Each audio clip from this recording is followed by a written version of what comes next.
It sounds so simple, this concept of just be yourself, especially in a day and age where it seems like, in a lot of ways, we're more accepting than we've ever been throughout history. Of all the times that we've had trouble with, people that couldn't come out and be themselves, that couldn't be their true selves because of fear of retribution, the fear of what might happen. But today, as open as it seems at times, there's also this idea of being afraid of what you say online. And especially, when it comes to whether it's the Facebook or Twitter or YouTube, Instagram, TikTok, wherever you happen to be online, all it takes is one thing that you say that enough people disagree with that can cost you a lot, really.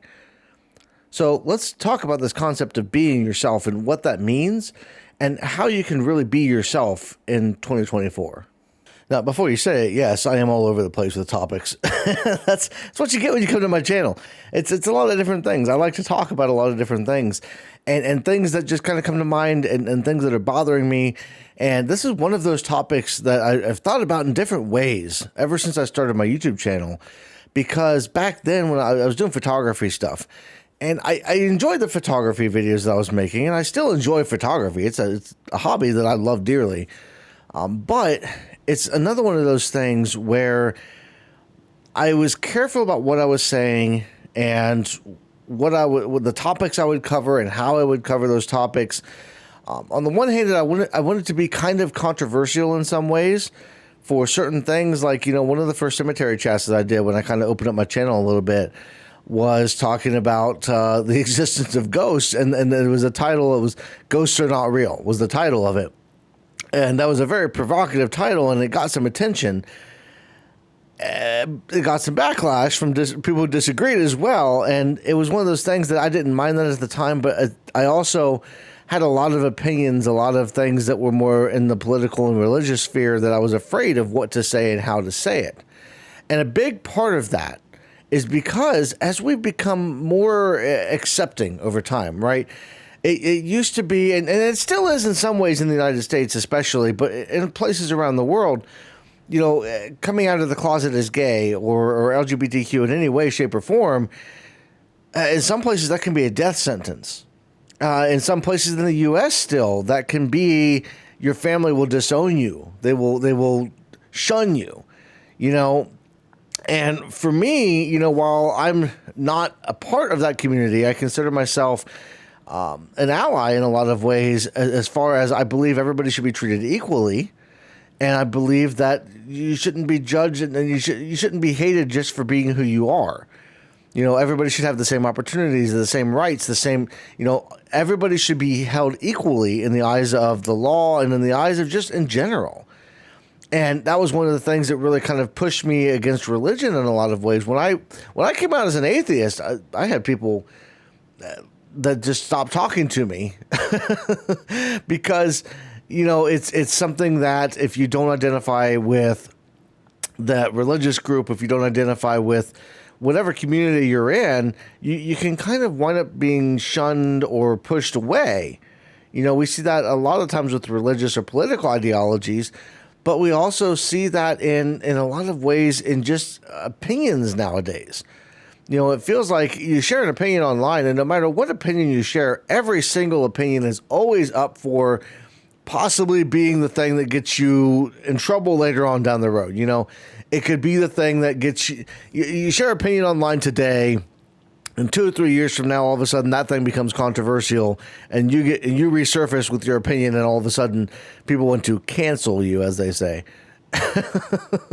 Now,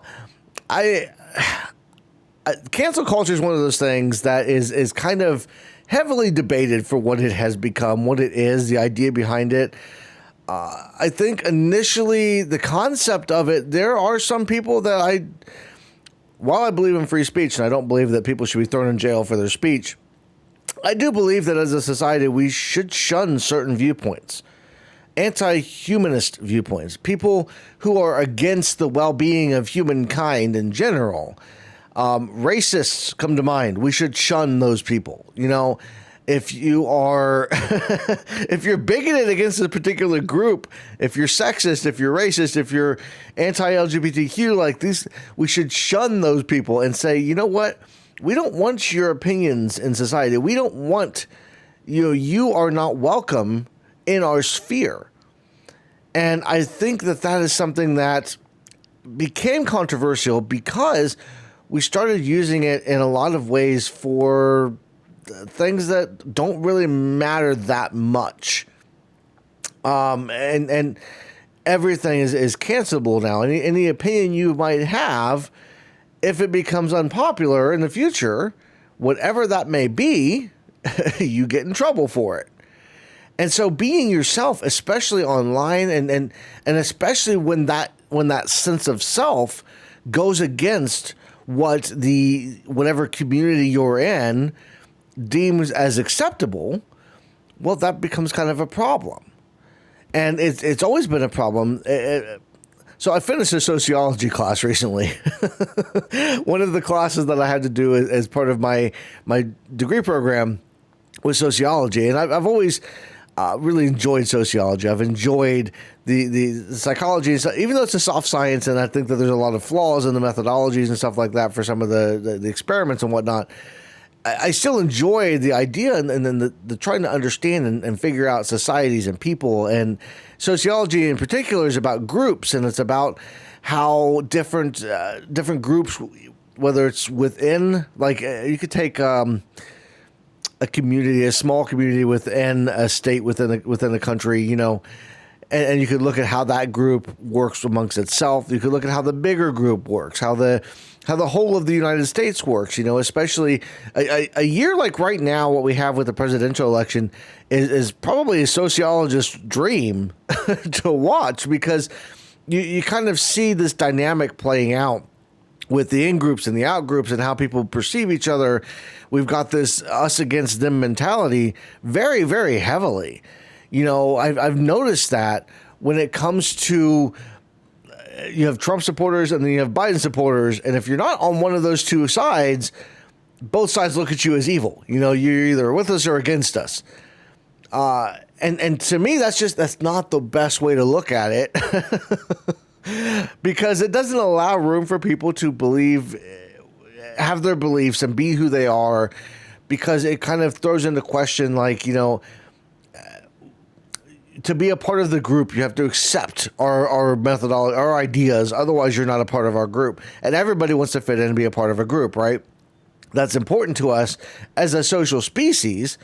Even people, even people like me, that I'm kind of, I think I've said it before, like not necessarily antisocial, but I'm not very sociable. I don't get out much, I went out last weekend and I got to sit down with a few people as part of a recovering from religion group, and I had a great time, and I got to know some new people, and it was awesome. Had some great discussions, but I'm not that kind of person that gets out all the time, but even to me, there is that tiny voice in the back of my head that's like, you want to be a part of this group, and you got to say the right things. You got to do the right things. You can't be yourself. You can't say what you want to say or what you think, because the backlash, and that's where it comes down to, is if you say something to your group of friends, you've got a small group of friends, and maybe you say something that's controversial amongst your group of friends, you might be ostracized from that group.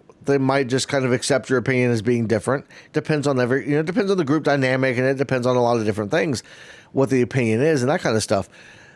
But you have this situation where, online, you say something, and people routinely dogpile online. Somebody says something that is even remotely controversial, and everybody piles on them.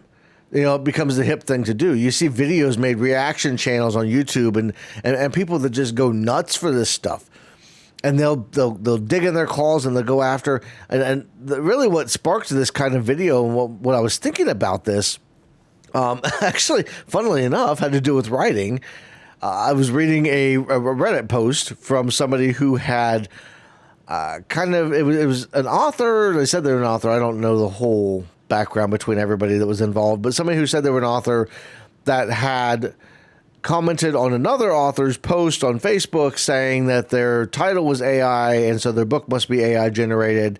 And it became this whole dogpile thing back and forth between the groups and people picking sides and all that kind of stuff. And it made me think, like, not that topic specifically, but anything that you say online, you could wind up in an instant being dogpiled. You know, a video like this or any one of my videos could go viral, and I'm going to have, there's going to be people that hate me for it. There's going to be people that love me for it. Unfortunately, it's weird because a lot of I've gone back and looked at some of my videos, especially recently, because, you know, I had a comment from somebody who I thought supported me, who said that I was being mean-spirited, to put it lightly. They didn't like what I was saying about taking God out of government and some of the things I was saying and how forcefully, how passionately I was saying them. And basically cut off contact with me and said they didn't want to talk to me anymore because they thought I was being too pushy with this stuff. And I look back at my videos, I'm like, was I being controversial with these things? And yeah, in some instances, it could be considered controversial. But on the other hand, it's like, if getting God out of government is controversial, if me being passionate about something, if me being myself is controversial, then what, you know, is that such a bad thing? Is that something where I should be striving to toe the line and fall in with what everybody expects of me and what everybody wants me to be? You know, and I came out and I thought, you know, it doesn't really matter. Other people's opinions of me don't really matter that much if I'm going to be myself. I have to be able to brush those off. And I think that's important to learn as individuals, especially in the internet age, and especially in a time where we like to think we're more accepting than we've ever been throughout history, and in some ways we are, but we have to be able to take the good with the bad. We have to be able to take other people's opinions, let people be themselves. And yes, if there's somebody who you disagree with, you know, if there's somebody who you don't like their opinion, turn them off. You don't have to watch them. I've felt this way for years, and it's been an ongoing thing. It's actually been said, I think, since like the 90s, I want to say, when it came to controversial TV shows, you know, and things on television where people are like, oh, that shouldn't be on TV because I don't like it. And the quick response is, turn it off. You don't have to comment on a video you don't like. You don't have to comment on something you disagree with. Even if it enrages you, the best thing you can do is don't do anything. Take a step back. You know, and really think about your positions and that person's positions. And we got to get some of the toxicity out of things. You know, we should be able to have conversations, and we should be able to have really passionate, you know, discussions about things without hating each other. You know, that meeting that I talked about earlier that I went to this past weekend, I had a very heated debate with somebody in that meeting. But I didn't think that person was bad. And we discussed it. You know, we got to talking afterwards. You know, they didn't think I was bad. I didn't think they were bad. We got really passionate. Somebody looking from the outside might have looked at it and said, oh my God, these people hate each other. But I think in society, we have to be willing to be ourselves and to not judge and hate people for differences of opinion. It's good to have discourse. It's good to have differences of opinion, even if that opinion is drastically removed from what we accept societally. You can turn it off. And you don't have to have those discussions and debates and hate each other. You know, there's very few instances, there's very few people in history that are worth hating. You know, there are people that have done horrible, terrible things that, yes, they deserve hate. But that's very few and far between. The average person, the average you or I,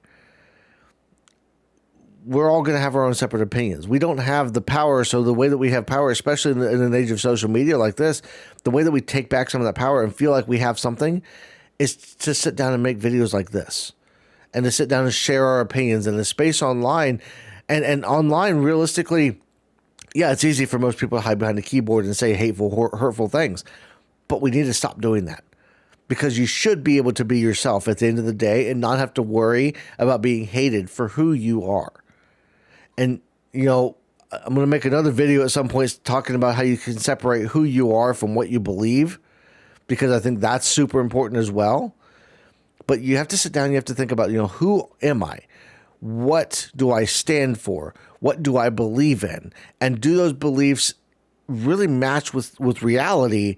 And are they really, for the good of society? If you're thinking about, if you think that some people are above other people, that's not for the good of society.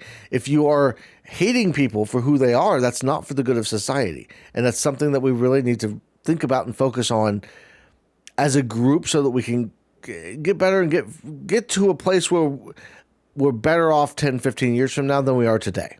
And that we continue to become more accepting and more, because that's the way that you move forward as a society. That's where a lot of societies run into roadblocks, because people aren't able to be themselves. And when they are themselves, they wind up getting hate for it and beat down for it. And most people can't take that. For most people, that kind of stuff comes along and they'll shut down, and they'll fall back in line and conform with what society tells them that they have to be, as opposed to being who they are. So that's all I got for this one. I wanted to talk about this because it was something that it struck me. I was thinking last night, I was like, this is something I really want to talk about. It's something that's really important to me. So I wanted to kind of get it out before I get some other things out. I'm always talking about all these videos I've got planned. I've got a list of videos that I've got to work on and put out, a bunch of different opinions, a bunch of different topics, including I'm working on my newest book, GPS Signal Loss, which you can see there's a bunch of videos on my channel. There's a whole playlist where I was reading that story as I was writing it. I'm actually in the phase of editing and finalizing the end of it right now. I'm planning on releasing it as a book in late April. So keep an eye out for that. I'm going to be talking more about that as we get closer to time, because being an indie author, being an author is very difficult in general, but especially when you're self-publishing. So I've got a lot of stuff to talk about with that as we get down the road. But I do want to thank y'all for watching. You can go check out my Patreon. I think I've been putting it up over here, so I'm going to try to do that. But you can go check that out if that's something you're interested in. If this is your first time here, go watch some of my other stuff. I would highly encourage you. I would love to have you subscribe, but I want you to watch my other stuff first, because I do talk about a lot of different things. I have a wide variety of topics and opinions, and I don't want you to subscribe based on this video and then watch another video and be like, oh, this guy sucks, I don't like him anymore. Going back to that opinions thing and being yourself thing, like, I get to know me a little bit through my videos before you subscribe to my channel. I think that's super important, because otherwise you might see something later and be like, you know what, this guy, I don't really like this guy anymore. He doesn't like the same football team as me or whatever, for any number of reasons. But that's all I got for now. I want to thank you all for watching. Everybody have a great rest of your day, and I will see you in the next one.